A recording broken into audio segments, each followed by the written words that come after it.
Nih, ini ada definisi graf.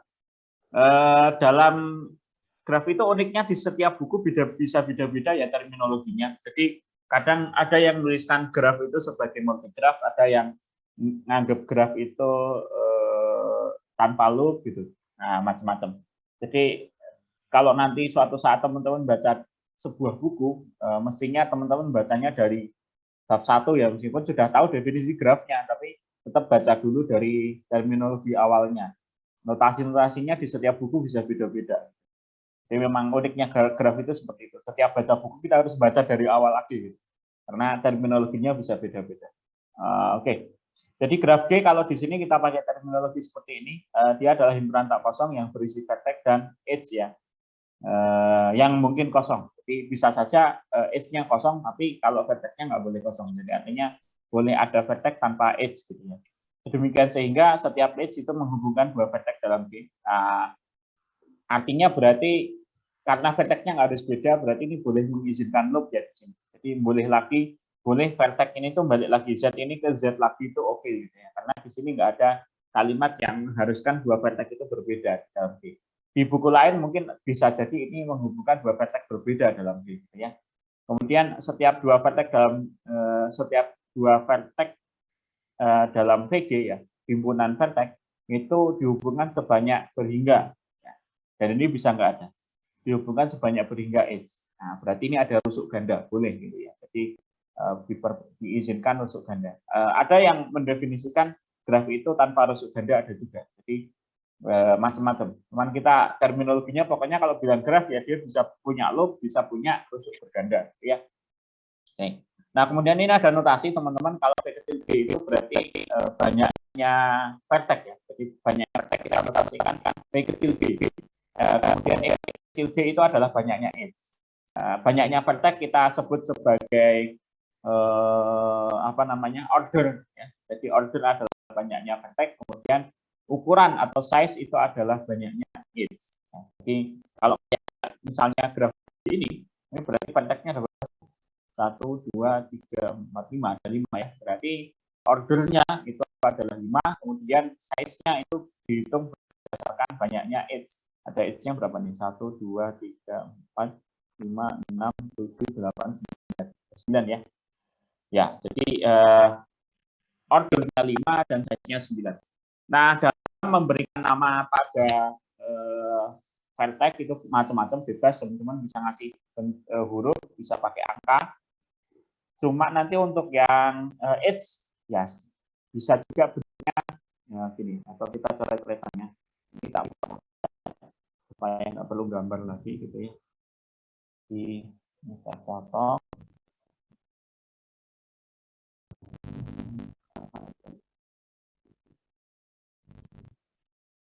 Share screen saya sudah screen ya ini, jadi enggak masalah. Oh ya, ini ada saya pindah nggak masalah. Oke, ini teman-teman contoh dari sebuah graf ya. Nah, ini nanti kalau kita list gitu ya, berarti vertex dari G itu adalah himpunan yang berisi ada X, Y, dan Z, kemudian ada P dan Q. Jadi P dan Q. Nah, berarti ordernya 5. Kalau ini kita kasih nama graf G gitu ya, vertex G-nya ada 5, kemudian edge-nya itu bisa kita tulis ada E1, ada E2, ada S1, ada S2. Kemudian yang tidak tertulis ini bisa kita tulis sebagai misalnya ini ya, vertex PQ. Nah, gini, kita tuliskan dalam ya cara seperti ini, caranya seperti P dan Q kita tuliskan. Dan ada Y dan Q, Y dan P, sorry. Y dan P, kemudian ada X dan Y, kemudian ada Y dan Z, dan ada X. Seperti ya. Nah, ini adalah penulisan dari graf G gitu ya, dengan cara mendatar. Jadi nanti representasi dari sebuah graf itu teman-teman bisa tuliskan dalam bentuk gambar seperti ini. Ini adalah representasi sebuah graf, atau boleh didata seperti ini. Ini bisa didata, dituliskan siapa vertex-nya, siapa Dan kalau ini berarti size-nya atau ukuran atau size-nya adalah 9. Oke. Jelas ya teman-teman tentang definisi grafnya. Jadi terminologi graf itu mengizinkan kalau ini kita tulisnya sebagai boleh adanya loop dan boleh adanya rusuk berganda. Supaya simpel ya. Nanti kalau teman-teman belajar graf, saya pakai terminologi yang lain. Jadi yang ada rusuk berganda itu adalah graf. Jadi apa namanya? Ini disebutnya graf di perkuliahan grafnya ya malahan. Saya pakai terminologi yang berbeda ini karena supaya simpel ya. Kita hanya 3 pertemuan, jadi nanti takutnya malah bingung antara graf dan multigraf dan graf yang mempunyai loop atau multigraf yang mempunyai loop. Daripada memisahkan banyak hal seperti itu, kita anggap saja graf itu ya sudah ada loop, ada rusuk berganda. Oke, nah itu. Jadi seperti ini. Kemudian kita bisa merepresentasikan sebuah graf dengan membuat matrik ya. Jadi matrik dari sebuah graf. Sebelumnya kita definisikan dulu yang namanya adjacency dan insidensi. Jadi dalam graf G, misalkan kita punya vertex U dan V, maka ada sebuah kata adjacent, ada sebuah definisi dari adjacent. Apa itu adjacent? Kita sebut bahwa U dan V itu adjacent jika ada rusuk atau edge yang menghubungkan. Edge itu kita sebut sebagai rusuk gitu ya. Jadi kadang bahasa lainnya edge itu adalah rusuk. Jadi begini, kita katakan bahwa X dan Z itu adjacent. Ya, adjacent. Kenapa adjacent? Karena ada rusuk yang menghubungkan mereka, ada edge yang menghubungkan mereka.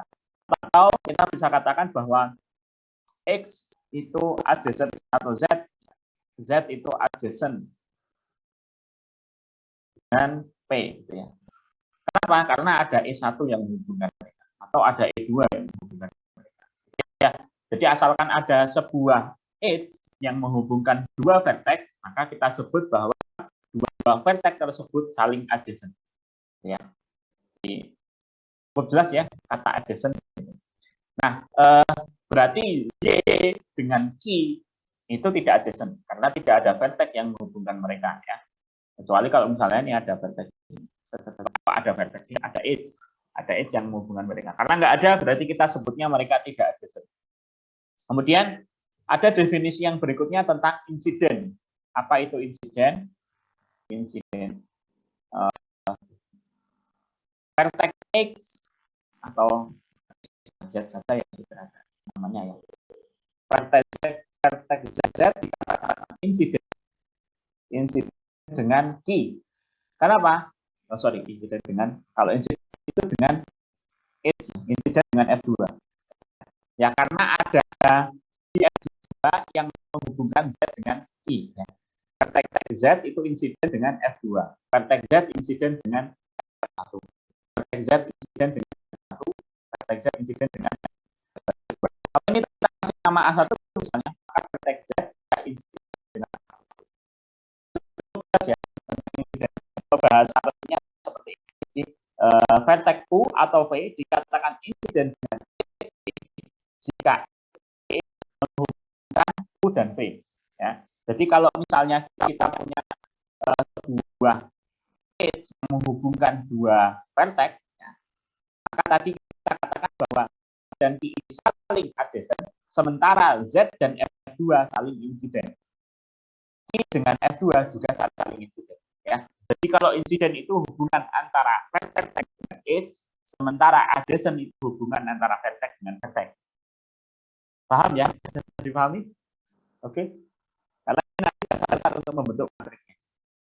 Nah, dari sini nanti kita bentuk matrik insidensi dan matrik. Cukup jelas ya, teman-teman ya.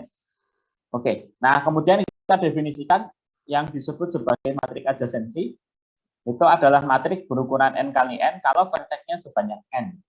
Jadi kalau vertex D itu isinya V1 sampai Vn, maka matrik adjasensi dari D itu adalah sebuah matrik berukuran n kali n dengan entry-nya ya AIJ itu sesuai dengan definisi adjacent tadi.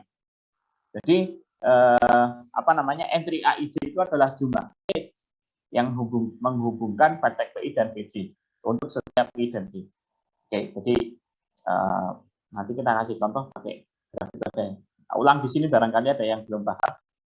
Jadi yang kita sebut sebagai matrik adjasensi, saya nyatakan sebagai AG, itu adalah sebuah matrik berukuran n kali n, entry-nya adalah IJ, ya, dengan AIJ itu adalah, ya, entry AIJ itu sama dengan banyaknya edge yang menghubungkan vertex PI dengan BC, ya, gitu. Atau mungkin lebih jelasnya kita kasih contoh, ya. Oke, contohnya sama dengan yang tadi aja. Kalau saya langsung kupas muncul nggak ya? Nah, tadi belum kupas lagi kayaknya. Alhamdulillah. Oke, masih ya, jadi nggak perlu motong lagi. Nah, ini saya gedekan dulu. Kita mau buat matrik adjasensi dari sini, ya. Jadi kita bikin AG, ya. Nah, ukurannya berapa? Ya, berdasarkan jumlah vertex. Karena tadi kan ini itu base-nya on vertex-nya, ya. Kalau tadi vertex G-nya itu sama dengan V1, V2 sampai Vn, maka nanti ukurannya matrik adalah n kali n. Artinya berarti ya kalau ini vertex-nya ada 5, berarti ukuran matriknya nanti 5 kali 5, gitu ya. Nah, kita saya hapus. Ya. Supaya jelas, ini ada V1, V2, V3, V4, V5. Ya, sini ada V1, V2, V3, V4, V5. Ini adalah matriknya nanti. Nah, kita lihat apakah ada V1 ini, anggap V1 ya. Kita kasih nama ini. Nah, salah satu V3, V4. Sebenarnya bisa pakai nama sesuai ya. Nggak V1 sampai V5. Boleh. Tapi ya enggak apa-apa karena udah terlanjur ini saja. Baik, kita lihat apakah ada V1 dengan V1. Apakah vertex V1 terhubung dengan V1? Atau adakah edge yang menghubungkan vertex V1 dengan V1? Sama aja pertanyaannya apakah ada loop di V1? Gitu ya. Nggak ada ya. Jadi di sini 0, pertanyaannya 0. Kalau V1 dengan V2 ada 1. Berarti ini 1. Paham ya teman-teman ya? Berarti V1 dengan V3 ada berapa? Halo? 0. V1 dengan V3 berarti 0. V1 dengan V4? 0, Pak. 0. V1 dengan V5? 1. 1. Ya. Terus V2 dengan V1? 1. Foto karo iki ya. Simetris nanti. 0. V2 dengan V3? 2. V2 dengan V4? 2. V2 dengan V5? 1. Oh iya, benar 1. Ini berarti 0 ya. Karena V1 V3 tadi 0. Terus V2 V3 tadi 2 ya. Ini 0. V2 V4? V3 V4 ya. V3 V4. V3 V4 1 ya. V3 V5 ada nggak? Nggak ada ya. Ini 0. Gampang ya teman-teman ya, bisa ya. V4 dengan V1, V4 V1 V4-nya 0, berarti ini 0 juga. V2 V4 2 1 0. V4 V5 ada nggak? Ini 1, di sini berapa? 1. Ada nggak?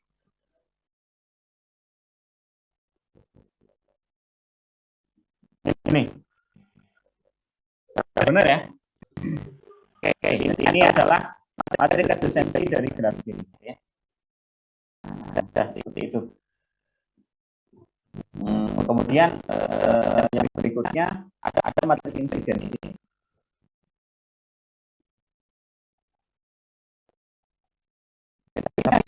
Ngambil graf belum? Maksudnya ngambil graf belum? Ada berlinear apa nih Pak itu? Bahas. Oh, masuknya malah ada berlinear apa? Kita sempat bahas materi adjasensi. Enggak yang tadi Pak. Oh. Nah, Kan belum tampil ya? Belum ya? Semester depan, teman-teman kalau tertarik dengan dari ambil. Ada kalau semester depannya kayaknya di settingnya kelas online dan offline ya. Jadi teman-teman pilih kalau mau offline silahkan online kan dengan itu kayaknya nggak tahu seperti apa terakhir begitu. Oke, yang pada materi sudah definisi dari insiden tadi. Jadi kalau insiden kan hubungannya antara petek dengan AIDS. Nah, di sini nanti ukurannya juga mengikuti banyaknya petek dan banyaknya AIDS. Jadi kalau misalnya peteknya banyak dan AIDS-nya sebanyak N, maka materi dari insidensinya D, materi insidensi D itu bentuknya gini B, yang BC. Nah, LL banyaknya atau ukurannya adalah N kali N. Nah, ini simpel aja. Elemen-elemen dari BC itu satu kalau dia insiden dengan EC, kalau PI insiden dengan EC, dan 0 kalau tidak. Jadi 1 kalau insiden, 0 kalau tidak. Saya kasih contoh di sini ya. Oh, itu gitu tadi ya. Jadi tadi kalau V-nya adalah PG-nya adalah 1, V2 sampai EN, kemudian EG-nya itu adalah E1, E2 sampai ke EN, maka yang dimaksud sebagai matriks insidensi adalah PG, ini PIC ukurannya nanti N kali M berdasarkan banyaknya petek dan H, dengan BIC itu sama dengan 1 jika PI insiden dengan EC dan 0 jika tidak. Ya, simpel lah. Contoh sama lagi sama saya yang nah, kalau matinya seperti ini, kita nanti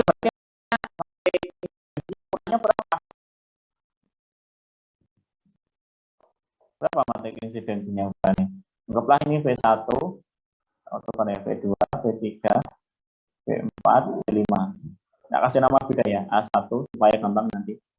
A2, A3, A4, A5, A6, A7, A8, A9. Ada 9 ya. Berarti ukuran matrik insidensinya nanti akan dengan N kali M tadi ya. N-nya adalah banyaknya petek, berarti nanti ukurannya 5 kali banyaknya X, 9. Berarti barisnya ada 5, kolomnya ada 9. Ini mau V1, V2, V3, V4, V5. Kemudian di sini ada E1, E2, E3, E4, E5. Banget. Ini digeser E6. Udah habis. Ini biasanya bisa. Bentar. Nah, ini bisa di deh. Salah ya, apa ya? Nah, bisa kan? Bisa. Just ya. Apa namanya? Whiteboard-nya tuh nggak pesan mau berapa pun panjangnya. Oh, nah. Kalau di kampus kan whiteboard-nya kecil. 7, 8, dan S9. Ini ya. Apa teman-teman? Sesusah ngitung itu yang kemana? Nah, itu. Banyak yang oke, V1 apakah insiden? V1 adalah ini ya. Nama ulang dari V1 dengan A1. Oh, bukan anu E ya, di A ya. Ya, kebaca lah Odo ya, dianggap E sama dengan A ya. Di E dianggap sama kebaca tak tulisan. E sama dengan A. Ya, V1 dengan E1 atau V1 dengan A1 insiden. Jadi ini 1 ya. Dengan E2 atau dengan A2. Ya, dengan A3. Ya, dengan A4. Ya, A5 iya, A6 iya, A7 tidak, gitu kan? 7 tidak, A8 enggak, A9 enggak ya. Nah, kalau ya, gampang kan? Simple lah, easy ya. Nah, terus kayak P2 itu insidennya dengan A2, A3, A9, A2, A3, A9. Berarti A2, A3 sama 9. Artinya 0. Gampang kan? P3. Berarti A9, A4, A5, A8. A1 enggak, A2 enggak, 3 enggak, 4 iya ya, 5 iya, 6 enggak, 7 enggak, 8, 9 ya. Yo, dan seterusnya ya. Bisa. Gampang lah teman-teman. Saya yakin bisa. Tinggal kalau insiden 1, kalau enggak 0. Sebenarnya dari sini ada karakteristik yang bisa kita bahas di perkuliahan teori graf ya. Nah, saya tidak detailkan di sini. Jadi kayak ini kan matriknya simetris. Nah, nanti kalau ini dipangkatkan 2, dipangkatkan 3, dipangkatkan 4 tuh jadinya apa? Itu tuh ada teorinya. Mungkin pernah dibahas di aljabar terapan mungkin. Oke, jadi seperti itu teman-teman. Salah satu dari pengantarnya graf ya, biasanya dimulai dari matrik insidensi dan adjasensi.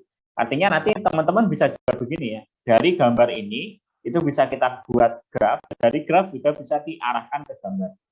Secara umum representasi dari sebuah graf itu kita gambar nih, supaya kelihatan bentuknya seperti apa. Cuman merepresentasikan graf juga bisa dengan cara yang didata seperti ini tadi. Ya, yang kita tuliskan siapa vertex dan edge-nya. Dan bisa kita representasikan dalam bentuk matrik insidensi maupun matrik adjasensi. Ya, jadi ada banyak cara untuk merepresentasikan graf. Digambar boleh, ditulis atau didata boleh, bentuk matrik adjasensi boleh, insidensi boleh. Sudah, kemudian ada beberapa jenis graf yang mungkin teman-teman perlu pahami gitu ya. Nah, ini nanti ini contoh-contoh yang teman-teman bisa baca nanti kalau masih ada yang belum ngeh gitu ya. Saya kira oke saja, itu gampang. Nah, ini ada beberapa jenis graf yang perlu diketahui. Oh ya, sebelum ke sini, karena di sini ada kata derajat ya. Derajat itu adalah banyaknya edge yang insiden dengan sebuah vertex. Jadi gampangnya gini lah. Misalnya contohnya yang ini lah. Nah, P1 ini itu derajatnya adalah 1, 2, 3, 6. Ya, P1 derajat P1 adalah 6. Contoh untuk graf itu hapusnya. Taruh sini wae. Catatan tambahan. Jadi derajat itu derajat dari vertex itu sama dengan banyaknya edge yang insiden dengan vertex BI. Nah, jadi contoh kalau untuk graf yang itu tadi, maka vertex V1 di V1 atau mungkin biasa dituliskan gini ya, derajat V1 itu adalah 6.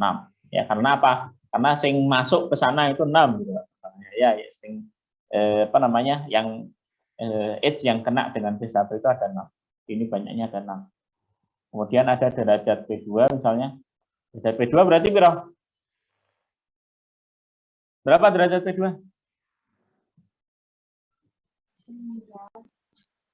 Berapa derajat P2?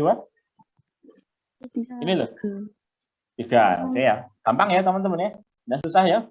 Derajat P3 berarti berapa? 4 ya. Cuma gitulah. Ya, derajat P2 ada 3, derajat P3 ada 4. Nah, itu namanya derajat. Nah, itu karena di sini nggak ada kata-kata tiba-tiba ada derajat gitu ya. Kadang-kadang bingung.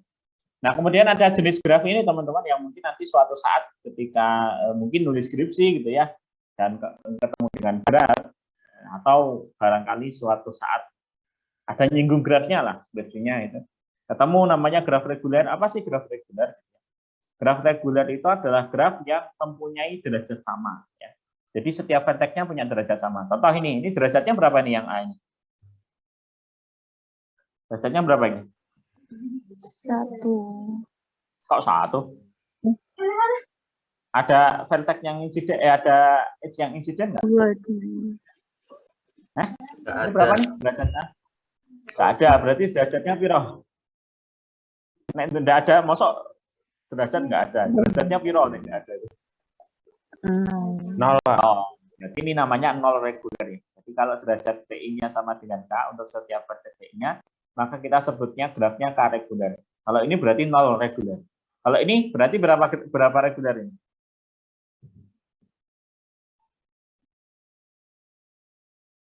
Ini derajatnya apa lagi? Setiap vertex punya derajat 1, Pak. 1, berarti ya 1 reguler. Ini 2 reguler ya. Ini 3 reguler, ini 4 reguler. Ya gitu lah. Gampang. Nanti teman-teman kalau ada kata-kata 5 reguler, oh berarti setiap vertex 5. Tergantung nanti banyak vertexnya ada berapa. Tapi tidak mungkin kemudian banyak vertexnya 4, teman-teman bikinnya 4 reguler. Ya, nggak bisa. Nah, ya ini terminologi grafnya di sini karena ini ya, dia nggak mengizinkan rusuk berganda ya. Ya rada anu juga sih, rada susah juga ya. Ya, mungkin memang perlu kita bedakan graf dengan multigraf. Masalahnya di sini. Itu oke tapi nggak masalah. Ya, kemudian ada graf kosong. Graf kosong itu adalah graf yang ya nggak punya derajat gitu ya, nggak ada edge-nya gitu. Yang nggak punya edge, cuman punya vertex doang. Tadi kan kita punya definisi di awal yang nyebut graf itu boleh punya vertex kosong, edge-nya boleh kosong, vertex-nya yang nggak boleh kosong, tapi edge-nya boleh kosong. Ini graf kosong. Kita sebutnya ON ya. ON ini untuk menandakan banyaknya vertex-nya, si N-nya. Jadi kalau 5 berarti itu adalah graf kosong yang berisi 5 vertex tanpa edge. Kemudian ada graf komplit ya, kayak bakso. Komplit. Ya, grafnya disebut sebagai graf komplit jika setiap dua vertex dalam D itu saling adjacent ya. Jadi setiap dua vertexnya itu saling ketemu gitu ya, dihubungkan oleh sebuah edge. Biasanya kita notasikan dengan KN. Nah, ini graf K1, ini K2, K3, K4, K5 berarti K5 atau K4 ini sama aja dengan 3 reguler. K3 itu sama dengan 2 reguler. Paham nggak? Karena kita banyak N1-nya. Jadi kalau 3 reguler kan sebenarnya bisa saja teman-teman tulis gini ya. Kayak gini. 1, 2, 3, 4, 5. Ini kan 2 reguler juga. Ya, ini 2 reguler, tapi ini bukan K5. Bukan. Udah nggak maksud saya? Ya, ini 2 reguler, tapi bukan K5. Nah, kalau 2 reguler yang K3 kan ini. Ini K3. Sekaligus 2 reguler. Kalau ini hanya 2 reguler aja. Nah, kalau kita mau buat dia jadi komplit, biasanya K4. Ini K4. Nah, 1. Ini K4. Oke, ya.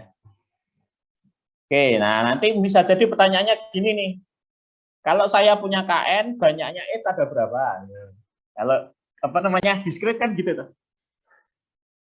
Kalau KN banyaknya edge ada berapa?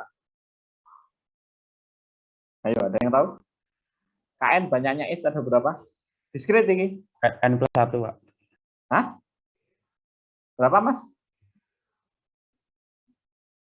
Berapa Mas Lutfi tadi? Nggak jadi, Pak. Oh, nggak jadi. Ya, ini bisa dilihat polanya ya. Kalau 1 itu 0, kalau 2 itu 1, kalau 3 itu 3. Kalau N itu 1, apa sih, Mas? Kalau 4 ada 6. Wah, ya. Kalau 5 ada berapa tadi? Kita ada bisa gambar. 5 ada 1, 2, 3, 4, 5, 6, 7, 8, 9. Ada 10. K5 ada 10. Ayo. Ayo. Berarti nek KN gitu. Nah, tanyanya jadi gitu kalau di diskrit ya. K0, 1, K0 itu K0 enggak? K1 sama dengan 0. K1 sama dengan K2. K2 sama dengan 1. K3 sama dengan 3. K4 sama dengan 6. K5 sama dengan 10. K6 sama dengan berapa ya berarti? 15. Perlu lagi K7 sama dengan. Terus akeh banget iki channel iki. Kalau K1 sampai K6. 21 dan seterusnya. Nah, berarti kalau KN gitu. Oh.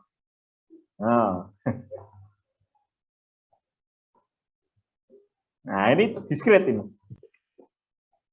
KN itu berapa ya? Yo. Ada yang tahu? Ayo yang pintar diskret nih. Yang pintar kombinasi permutasi. Ini kan soal kombin ya sebenarnya. Apa kira-kira?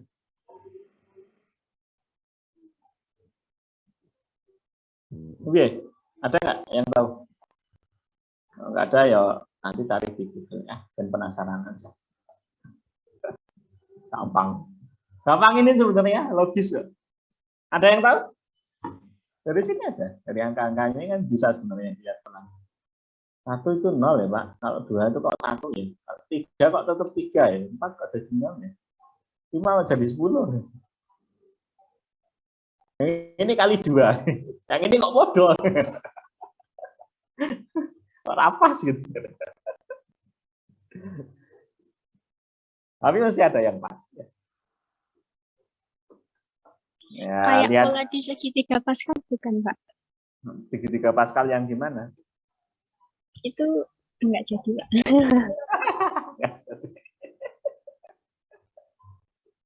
Kalau ada yang tahu? Masa ora ono sing ngerti sak kelas ah. Ini kaya soal TPS loh. TPS. Teman-teman kan udah selimo wis ra TPS TPS-an. TPS zaman dahulu kan. Ini anak SMA aja tahu ini.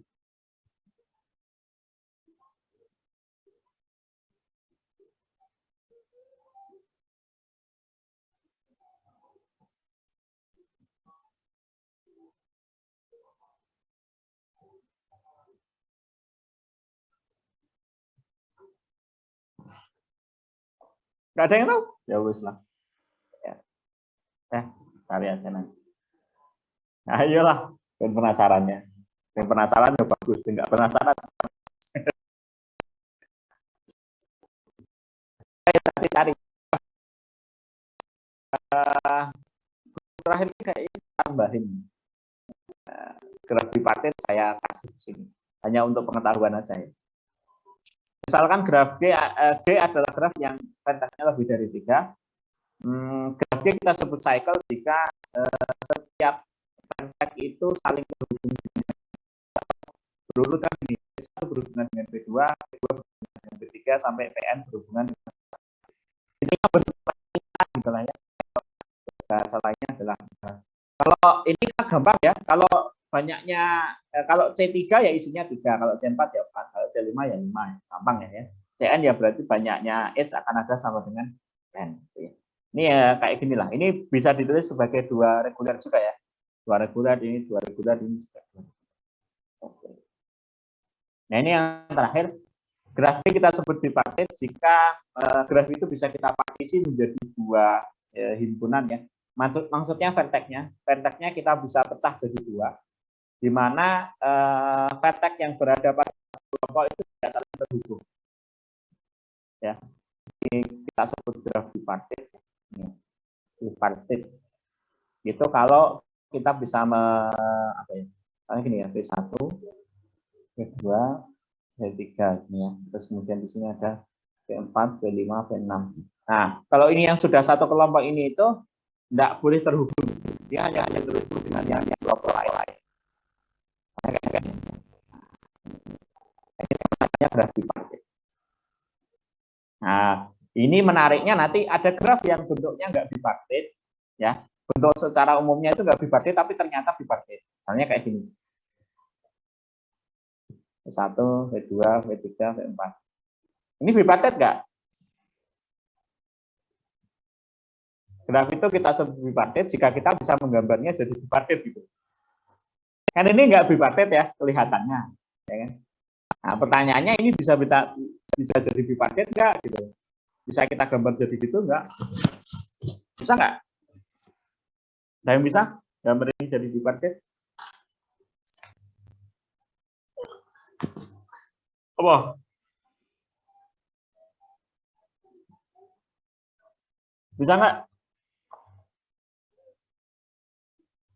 Gampang ini. Masa itu? Yang atas ganjil, yang bawah genap, Pak. Yang atas ganjil, yang bawah genap.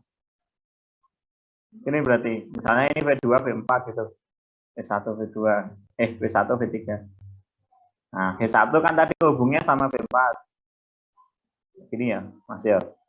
Terus V3 sama V2. Sama V2. Terus V2 sama V3 sama, terus V1 sama V2. Nah, gini ya. Nah, oke, jadi ini kan oke. Gitu. Jadi problem utamanya justru seperti ini. Ini bisa kita karakterisasi dan jadi satu pembahasan khusus di teori graf ya. Nah, ini hanya saya kenalkan aja. Kita nggak sampai kepada klasifikasi dan seterusnya. Termasuk ada aplikasinya juga. Ya, oke. Ini ada beberapa jenis graf yang sering disebut gitu ya. Sering kalau nanti misalnya suatu saat saya bilang graf komplit K6, oh berarti teman-teman sudah tahu yang dimaksud adalah tuh ya. K6 H-nya ada berapa? Nah, oke, itu pengantar sebenarnya pertemuan ke-12 kita, isinya seperti ini gitu ya. Dan sekalian kita gabung sama pertemuan ke-13 ya. Ya nanti minggu depan kita nggak perlu nambah-nambah gitu kan. Nanti masalah administrasinya gampang lah. Saya tinggal buat jadi jam sore atau gimana gitu. Gampang. Gitu ya. Kalau nggak ada yang ditanyakan, kita lanjut lagi ke materi setelah ini gitu ya. Nanti materi terakhir kita ke aplikasinya besok minggu depannya. Karena saya nggak tahu ini belum ada edaran dari universitas terkait pelaksanaan UAS-nya kapan. Cuman ya biasanya kan dadaan terus tiba-tiba ya minggu ini suruh UAS. Nah, nanti habis itu langsung wis keluar nilai gitu kan. Ya, jadi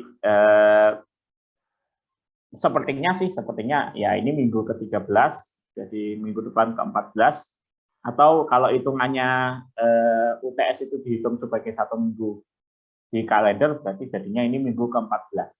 Jadi minggu depan 15 dan setelah itu UAS. Dan teman-teman nggak ada minggu tenang kan biasanya. Padahal kan bagus kalau ada minggu tenang ya. Ini ada soal-soal yang mungkin teman-teman bisa coba ya nanti kalau slow ya, harus slow ya. Oke, kemudian kita lanjut satu materi lagi ya, sisanya graf Euler dan Hamilton. Nah, ini.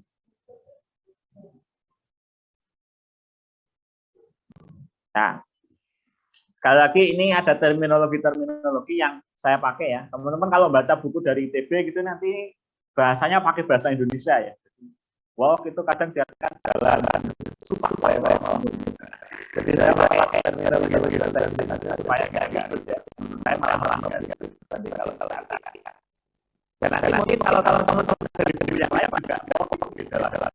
Bisa jadi tren dan berbeda. Harus hati-hati dalam buku utamanya yang berhubungan dengan oke, walk dari graf praktek dan ekstrapolasi yang berbentuk kayak gini. Jadi intinya dia hanya kita susun gitu ya. Sebelum bahas Euler dan Hamilton, saya bahas dulu yang namanya keterhubungan di dalam sebuah graf. Jadi yang pertama kita bahas ada namanya walk. Walk itu adalah barisan yang isinya vertex dan edge selang-seling gitu ya, berselang-seling antara vertex dan edge. Gampangnya gini lah ya, yang namanya barisan atau namanya walk itu misalnya gini, B, F2, C, F9, Y. Nah ini walk gitu ya. Yang lain misalnya B, F3, B meneh, F3, B meneh, F3, itu walk juga gitu. Ya, bolak-balik gitu pun disebutnya walk gitu ya. Nah, terus misalnya B, F3, F1 balik lagi ke X gitu ya. Kemudian X ke F7, Y ke F7 balik lagi ke X ke F3 balik lagi ke Y. Nah, kan walk gitu ya. Nah, kemudian didefinisikan yang namanya panjang dari walk. panjangnya walk itu adalah banyaknya its yang dilalui. Jadi contoh tadi B, F2, C, F9, D. Nah, karena its yang terlibat ada 2, berarti panjang dari walk tadi itu adalah 2. Gitu ya. Itu walk ya. Mungkin perlu kita coret-coret di sini. Potong. Set. Pas. Enaknya kuliah ini ini ya. Nah, dia apa namanya? Di board kan perlu gambar dulu dan gambar saya kan jelek. Pakai tak warnanya. Ya, mudahnya teknologi itu kayak gitu. Meskipun mahasiswa jadi lebih malas karena kan kayak gini ya wes Pak Arief kan biasanya nanti juga ngasih catatan toh wes rasanya gitu kan. Bedanya kan gitu ya kalau apa namanya sekarang. Apa menurut sono modul lah wes lah rasanya. Tapi itu karena ini. Nah, ini ya. Jadi walk itu barisan praktek dan its ya. Misalnya contoh walk. Misalnya B, F3, X, kemudian saya ke F4, lalu W, kemudian ke F5, balik lagi ke X, terus kemudian F6, F6, kemudian nah, jadi walk itu diawali dengan vertex, diakhiri dengan vertex ya teman-teman ya. Tidak boleh diawali vertex berakhir pada X. Jadi walk ini diawali dan diakhiri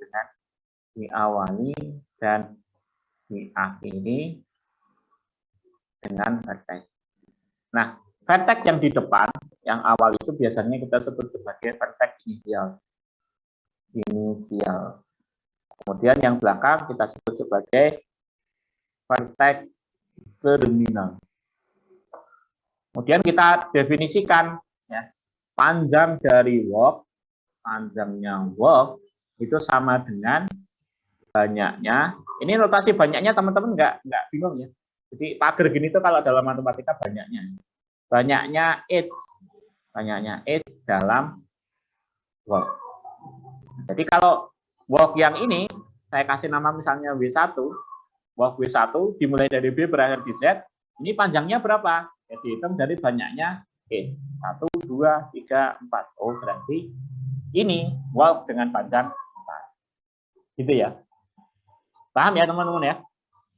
Gampang. Terhubungan antai. Nah, ini apa namanya graf itu gampang. Antai. Enak. Ini walk. Kemudian ada lagi definisi yang kedua ya. Jadi kalau ada walk yang tidak mengulang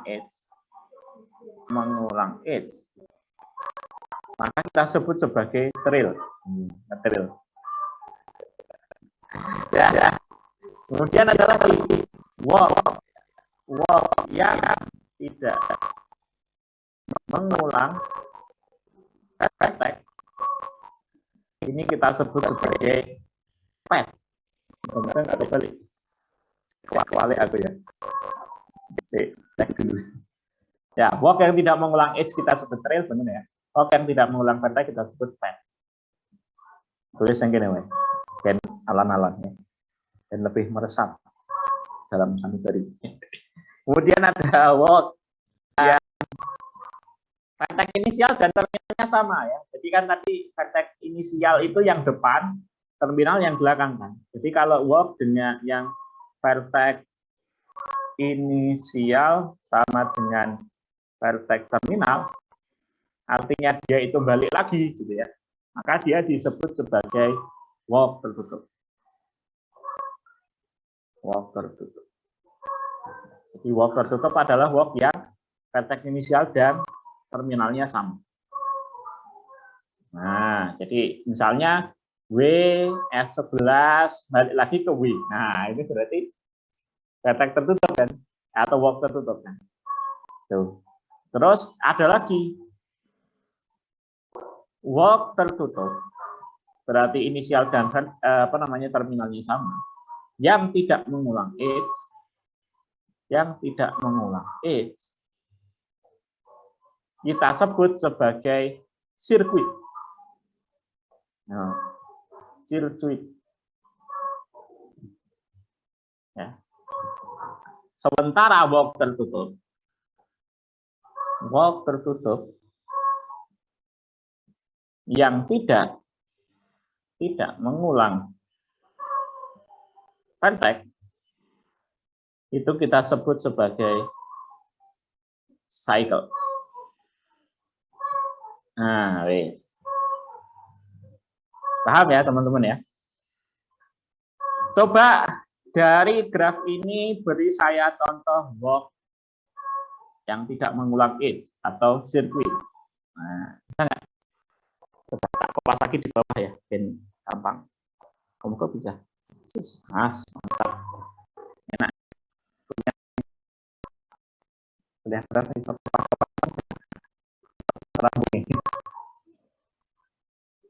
Ya, contoh dari cycle sirkuit.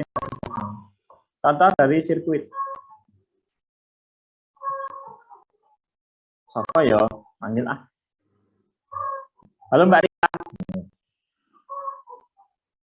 Mbak, kasih saya contoh sirkuit dong. Bebas, Pak. Yang mana aja? Gimana? Bebas, Pak. Yang mana aja? Bebas. Ini kan banyak banget mau. Ya berhingga tapi kan banyak banget. Anu, Pak. Ya, silahkan mau mulai dari mana? B, vertex B. Hmm? Terus ke F3. X ke X. X. F6. F6. Z. Z. F12. Y. F9. C. C. Ke B lagi. F2B ya. Oh, ya. Nah, oke, ini sirkuit dengan panjang berapa, Mbak? Ini sirkuit panjangnya 5. berapa? Nah, ini panjangnya 5 ya. Ini panjangnya 5. 1, 2, 3, 4, 5. Benar ya, 5. Oke, ya ini ya, tidak mengulang. Kalau sirkuit yang dibuat Mbak Rila ini apa namanya? Merupakan cycle enggak ya? Ya cycle enggak? Ini sirkuit yang sekaligus cycle enggak? Apakah ini cycle? Tahu bedanya sirkuit dan cycle ya tadi ya? Ini apakah cycle? Ya Mbak Riwanti, Rifana sih Mbak Riwanti. Riwanti kan anak baru 2020 ya. Ini kan 2019. Mbak Rifana, ini cycle nggak? Iya, Pak. Ya, ini cycle ya.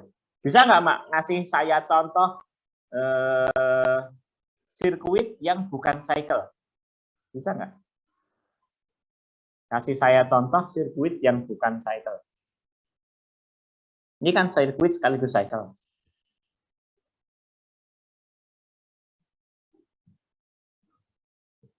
Apa kira-kira? Jadi dia itu mengulang vertex tapi tidak mengulang edge sebenarnya. Itu nggak maksud saya. Kan tadi kalau sirkuit itu mengulang tidak mengulang edge, ini kan tidak mengulang vertex. Kan masih mungkin tuh mengulang edge, tidak mengulang edge tapi masih mengulang vertex. Nah, sangat.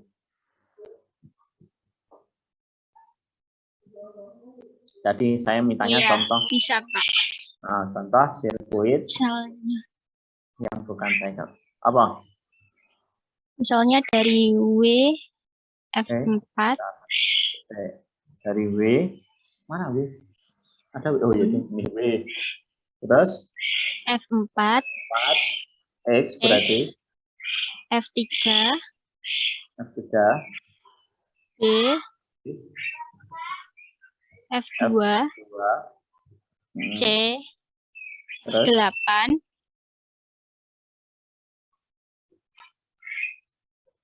terus X. X lagi, F5. F5, W. ya. Jadi ini kan X-nya berulang 2 kali ya, tapi H-nya tidak ada yang berulang. Gitu ya. Jadi ini adalah contoh sirkuit panjangnya 5 yang bukan cycle. Ya, begitu ya teman-teman ya. Cuman memang tidak ada, tidak mungkin cycle yang bukan sirkuit. Setiap cycle pasti sirkuit, tapi setiap sirkuit belum tentu cycle. Termasuk ini, setiap path pasti trail, tapi setiap trail belum tentu path. Ya. Jadi kalau dia itu tidak mengulang vertex, pasti dia tidak mengulang edge. Cuman kalau dia mengulang edge, belum dia tidak mengulang vertex. Gitu ya. Jadi saya tambahkan, setiap cycle pasti sirkuit. Dan setiap path pasti merupakan trail. Tapi kebalikannya belum pasti ya. Belum pasti. Artinya tidak semua sirkuit itu adalah cycle. Contohnya ini tadi, ada sirkuit yang bukan cycle ya. Dan tidak semua path itu adalah tidak semua trail adalah path. Nanti teman-teman bisa kasih contoh sama ya. Oh ya, ini tentu kalau kita ngomongin vertex atau path tertutup ya memang awal dan akhirnya sama ya. Jadi yang dimaksud sebagai tidak mengulang vertex itu dikecualikan untuk vertex terminal dan inisial ya, tentu saja. Ini kok ini vertexnya terulang Pak? Enggak, ya. Karena ini kan awal dan akhir ya, mau nggak mau namanya juga harus balik ke dia. Gitu. Oke, gitu ya teman-teman ya. Jadi ini adalah awalan sebelum ke hubungan. Kita tidak sukar. Nah kemudian tadi kita goal adalah menjadikan sebuah yang dan menyimpang. Nah, apa itu graf Euler? Ya. Graf adalah graf yang sirkuit Euler. Dari sirkuit itu adalah tertutup, tidak mengulang edge. Nah, lalu apa itu sirkuit Euler? Sirkuit Euler adalah sirkuit yang memuat semua edge.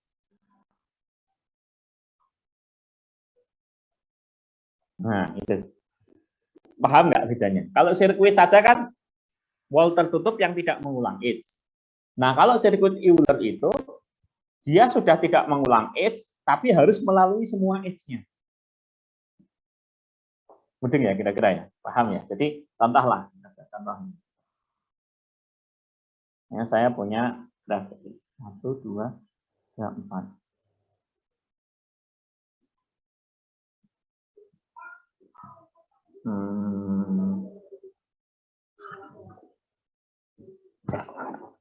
Ini. Nah, ini contoh. Misalnya gini. A, B, C. E1, E2, E3, E4, E5, E6, 7, 8. Ya, contohnya seperti ini. Graf G ini adalah graf Euler. Kenapa? Karena saya bisa membuat sirkuit Euler di sini. Bisa nggak ya? Ada nggak bisa? Ada yang bisa membuat sirkuit Euler di sini? Sebuah sirkuit yang memuat semua edge. Ada yang bisa? Dari A misalnya. Kita mulai dari A. Ya wis, saya dulu ya. A ke E1. Enggak tunggal ya sirkuit Euler.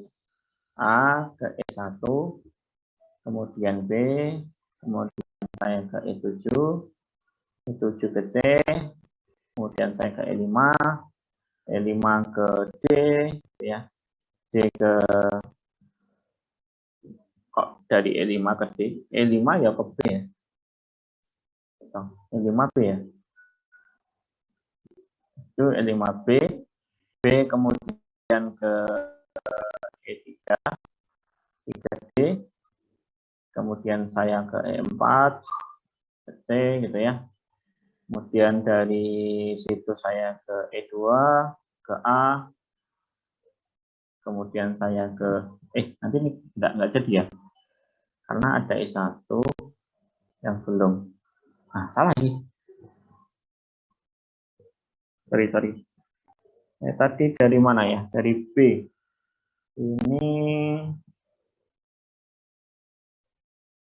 E1 tadi udah ya. Berarti ya, saya salah. Berarti ke E2D, ke E4C, ke E3A, ke E6D, ke E8, E1, E2, E5, E6, E7, E8. Sudah ya? Balik lagi dari angka. Oke, seperti itu. Dan tidak ada yang terulang ya. Tidak ada yang terulang age-nya. Nah, ini adalah contoh dari sirkuit Euler. Yang berarti ini adalah graf Euler. Jadi G-nya adalah graf Euler. Gitu teman-teman. Bisa ya, kira-kira kalau diminta untuk menemukan. Pertanyaan saya berikutnya, soalnya saya gambar gini. Euler enggak ya?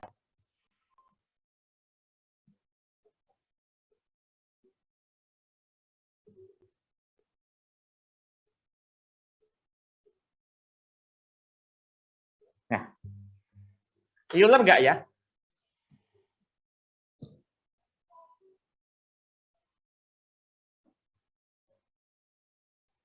Euler enggak ya?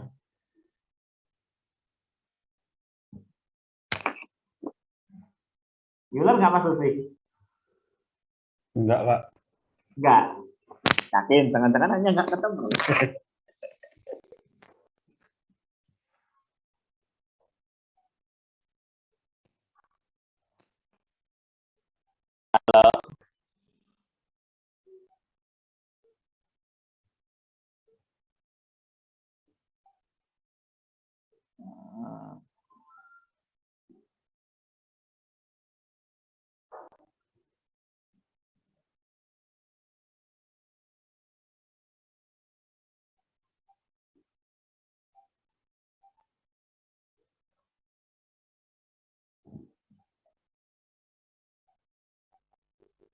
Ini Euler enggak?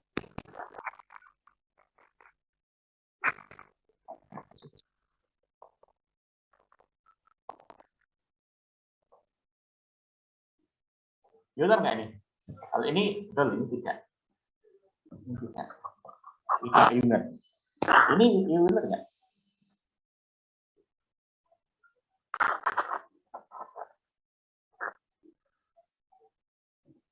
Euler apa tidak?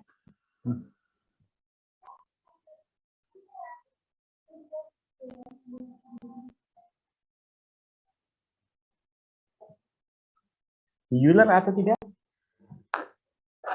Apa ini? Tinggal bentuk aja sirkuit Euler kalau ini. Kalau enggak ya berarti enggak ketemu-ketemu. Euler, Pak. Euler ya. Euler. Dari mana, Mbak? Mulai dari apa? A, E1C, A, E1, kemudian C, E4, 4, B, C, E3, E6A, oh E3, C lagi, E2A, A, E5 ke B, E6 ke A lagi, gimana ya? Ya, nah, ini balik lagi ke A dan E1 sampai E6-nya ada, gitu ya. Oke.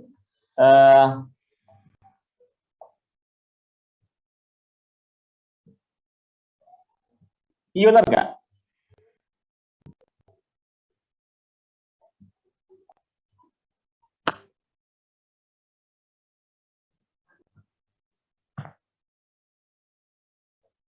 Euler nggak?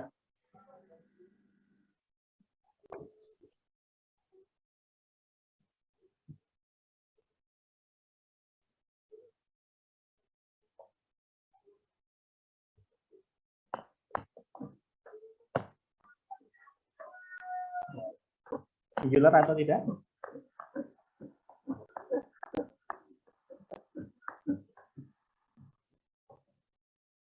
Tidak. Ini tidak ya. Ini tidak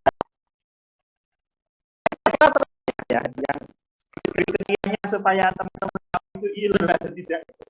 Ini bukan. Ini memang bukan. Saya kira apa? Ini sudah banyak contohnya. Yang 1, 2, 3, 4. Ini bukan. Ini iya. Ini bukan. Ini iya. Ini bukan. Ada yang tahu kira-kira?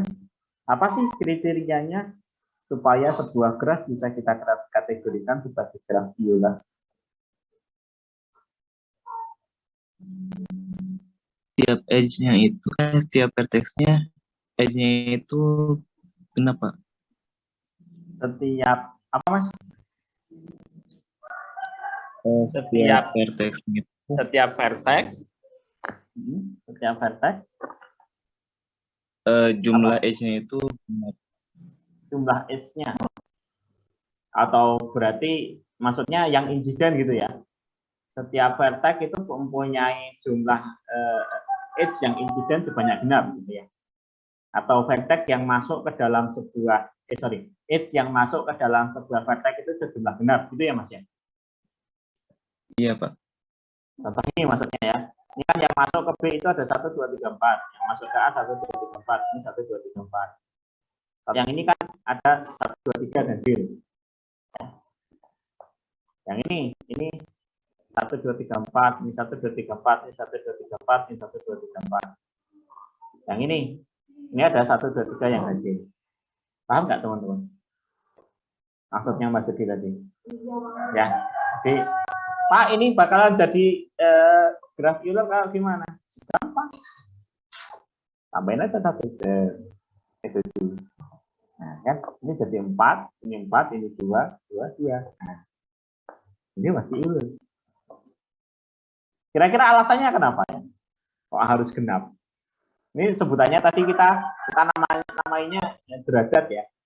Jadi kenapa kok graf Euler itu mensyaratkan derajat dari vertex PI itu selalu genap?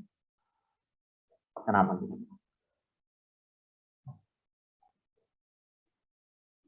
Kira-kira apa ya penyebabnya? Kenapa kemudian itu? Ini Pak, supaya pas waktu mau balik lagi ke vertex awal itu nggak melewati edge yang sama gitu. Jadi harus genap jumlahnya. Gimana Mas? Kalau misalnya ada vertex yang insidennya itu ganjil, nanti pas waktu mau balik ke titik awal itu pasti bakal bakal kena yang tadi udah dipakai, pakai edge yang dipakai gitu ya. Oke, jadi iya, katanya Mas Yogi tadi itu gini, kan setiap edge itu harus dilalui, ya. Setiap edge harus dilalui. Artinya kan berarti kita jalan-jalan misalnya ya. Kalau kita jalan-jalan pakai E3 masuk ke B, kan berarti harus keluar tuh. Misalnya pakai E2. Ya, berarti kan ini sudah dipakai. Nah, masalahnya ada E5 nih yang bermasalah. Kalau kita masuk pakai E5, keluarnya pakai siapa? Paham nggak maksudnya? Betul ya? Nah, namanya sirkuit kan harus muter ya, harus kena semua kan. Nah, jadi kalau masuk harus ada yang dipakai buat keluar, gitu kan? Nah, artinya berarti kalau ada yang masuk ada yang keluar, itu kan harus ada satu atau dua. Jadi kalau kayak gini nih santai, masuk boleh, keluar lewat sini boleh, oke, keluar lewat sana juga nggak masalah. Kalau Pak saya keluar lewat sana, ini masalahnya masuknya lewat sini, ini masuk, keluarnya saya lewat sana, tidak masalah, kan masih ada dua lagi ya. Ini kalau masuk lewat E3, keluarnya pakai E1 gitu. Ya. Asalkan itu terjadi di setiap vertex, mau jalannya gimana pun bisa. Ini nanti asalkan ya kayak misalnya Pak saya tadi masuknya pakai E7 ya keluarnya kamu bebas mau pakai E5, E1, E2 atau E1, E2 atau E5. Misalnya saya pakai E5 ya nanti kalau masuk pakai E2 keluarnya jangan pakai yang E5 atau E7, pakainya E1. Itu pasti berhasil. Lalu bisa kita bentuk sirkuit Euler. Ya, itu alasannya kenapa kemudian setiap vertexnya itu harus mempunyai derajat sebanyak. Oke ya, sudah ini graf Euler. Sampel. Sekarang yang terakhir. Jadi nanti teman-teman kalau mau melihat sebuah graf itu Euler atau bukan, langsung saja dilihat apakah derajat semua vertexnya itu genap atau ada yang. Nah, kemudian ada yang terakhir adalah graf Hamilton. Nah, ini nama orang ya, Euler dan Hamilton. Biasanya graf yang kita mempunyai sirkuit Euler kita sebut Eulerian. Kemudian graf yang punya sirkuit Hamilton atau cycle Hamilton tuh kita sebut Hamiltonnya. Nah, graf kita sebut graf Hamilton sama kayak tadi jika G itu mempunyai, kalau sekarang bukan sirkuit tapi cycle Hamilton. Apa tadi cycle? Cycle adalah walk tertutup tidak memuat tidak melalui vertex berganjar atau tidak sebutannya ya tidak melalui edge sebanyak 2 kali ya. Gimana tadi? Mana sih tadi definisinya gimana? Tidak mengulang vertex lah, tidak mengulang. Nah, kemudian apa itu cycle Hamilton? Cycle Hamilton itu adalah cycle yang memuat semua vertex.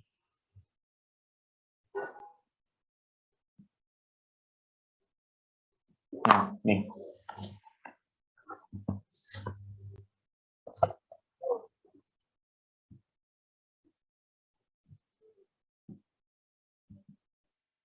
Oh, ini udah tak coret-coret ya. Kemarin saya save-nya di Word-nya yang udah tak coret-coret. Alah. Yang nggak ada coretannya mana ya? Jangan-jangan nggak tak save malah. Kemarin pakai Word saya.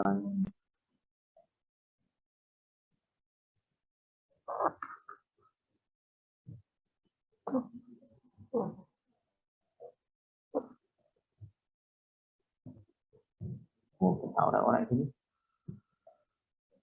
Mana ya dihapus?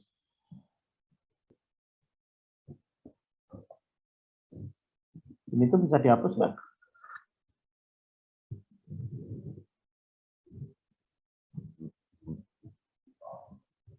Di pen itu ada kalau iris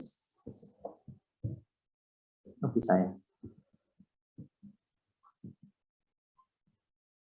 Ntar nih, kita hapusin ini ya, buat nerangin.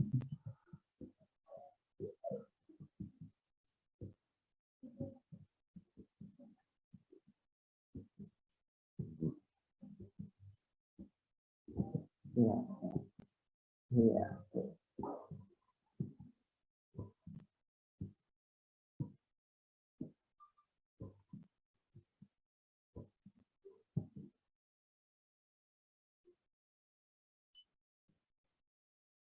Nah, oke.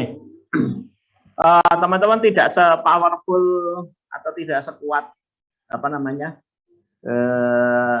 Euler ya, yang dengan mudah kita bisa lihat dengan melihat apakah sebuah grafnya itu punya vertex yang ganjil atau enggak gitu ya, punya derajat yang ganjil atau enggak. Kalau Hamilton sedikit ribet ya, ini gak gampang gitu ya. Kalau kayak gini kan, ini Euler atau enggak? Oh ini ganjil ya, wes selesai. Otomatis dia pasti bukan Euler gitu kan, gampang banget. Cuman kalau Hamilton tuh karakterisasinya rada ruwet ya. Nah, tapi cara untuk membuat atau melihat apakah dia punya cycle Hamilton atau enggak itu begini caranya. Ini ada langkah-langkahnya ya. Pertama, jika ada vertex yang punya derajat 2, ya, maka H yang insiden dengan V itu harus kita muat dalam cycle Hamiltonnya. Jadi kita fokusnya pada vertex-vertex yang punya derajat 2. Nanti H yang insiden dengan vertex derajat 2 tadi itu masuk ke dalam cycle-nya. Ya, masuk ke dalam cycle-nya. Perhatikan bahwa di cycle Hamilton itu tidak seluruhnya H itu harus ikut ya. Yang penting vertex-nya kena semua. Ya. Sekarang itu fokusnya kita ke vertex-nya kena semua. H-nya boleh ada yang kita hapus. H-nya ada yang boleh tidak masuk. Ya. Jadi kalau untuk graf yang A ini, mana yang mempunyai vertex 2? Ini kan kalau kita kasih nama misalnya V1, V2, V4, V5, V6, V7, V8, V9, V10. V10 vertex. Dan yang mempunyai derajat 2 adalah V1, kemudian ada V4, V6, dan V9.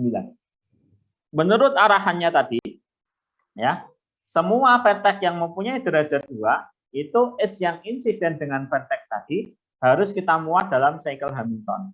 Ya, jadi kita buat nih, kita lihat nih, H yang insiden dengan V1, V9, V6, dan V4. Siapa saja? Ada ini ya. Kemudian ada ini. Lalu ada ini. Kemudian ada ini. Ada ini, dan yang ini. Gitu ya. Paham ya? Jadi kita hubung-hubungin aja tuh yang punya derajat 2. Nah, sekarang selama konstruksi C, jika seluruh H-nya membentuk cycle yang tidak memuat seluruh H, ini salah. Tidak memuat seluruh vertex, maka G bukan Hamilton.